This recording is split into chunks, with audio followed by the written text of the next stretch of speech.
Hyderabad Alvin colony డివిజన్లోని సాయి ప్రసన్న కాలనీలో శెట్టిబలిజ కుల పితామహుడు దొమ్మేటి వెంకటరెడ్డి 173వ జయంతి వేడుకలు ఘనంగా జరిగాయి.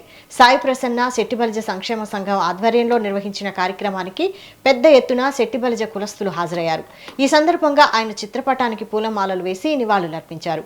ఆంధ్రప్రదేశ్ రాష్ట్రంలో శెట్టిబలిజ కుల పితామహుడు దొమ్మేటి వెంకటరెడ్డి జయంతిని అధికారికంగా నిర్వహించడం పట్ల హర్షం వ్యక్తం చేశారు.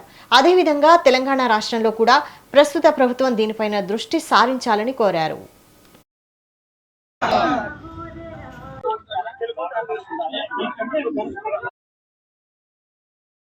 ఈ రోజు ఎల్లమ్మండ సాయి ప్రసన్న నగర్ లో చెట్టుబల్లి జాతిపిత దొమ్మేటి వెంకటరెడ్డి గారి జయంతి చాలా ఘనంగా ఏర్పాటు చేసిన గుబ్బల మునేశ్వరరావు గారికి వాళ్ళ టీముకి అందరికి అభినందనలు.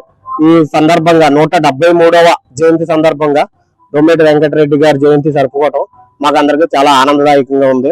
అలాగే అధికారికంగా దొమ్మేటి వెంకటరెడ్డి గారి జయంతి జరుపుకోవడానికి మన ఆంధ్ర రాష్ట్రమైనటువంటి ఈ రోజు దొమ్మేటి వెంకటరెడ్డి జయంతికి వచ్చిన ప్రతి ఒక్కరు కూడా మా వందనాలు చెల్లిస్తున్నాము. ఇది మా కులానికి ఒక గర్వకారణం. ఎందుకంటే బ్రిటిష్ వారు పరిపాలిస్తున్న కాలంలో విద్య అనేది చాలా తక్కువ ఉండేది. ఆ టైంలో దొమ్మేటి వెంకటరెడ్డి గారు బ్రిటిష్ వారి స్కూల్లో చదువుకొని ఆయన ఒక విద్యావంతులుగా ఆయన బర్మా దేశంలో ఉద్యోగం చేస్తున్నప్పుడు అక్కడ ఉన్న శెట్టిబల్జులు పడుతున్న బాధను చూసి వారందరినీ ఒక ఐక్యంగా చేసి ఆయన స్థాపించిన ఈ శెట్టిబల్జ సంఘం ఈ రోజు ఈ విధంగా ఆయన జయంతిని పురస్కరించుకొని మేమందరం జరుపుకోవడానికి మేము చాలా గర్వపడుతున్నాము.